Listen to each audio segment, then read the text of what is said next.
Usap-usapan ngayon sa mundo ng showbiz ang umano'y pagpasok ng isang kapuso aktor sa nalalapit na finale ng FPJ Batang Quiapo.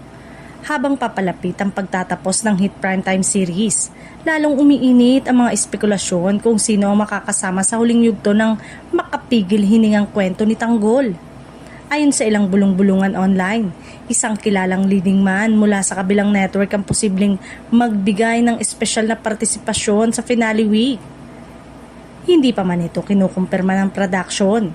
Marami na ang naghihintay kung magkakaroon nga ba ng nakakagulat na crossover appearance na tiyak na magpapayanig sa telebisyon.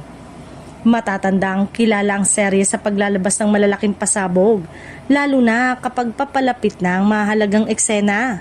Sa pamumuni ni Coco Martin, naging trademark na ng palabas sa mga biglaang twist, matitinding aksyon at pagpasok ng mga karakter na may malaking papel sa takbo ng storya.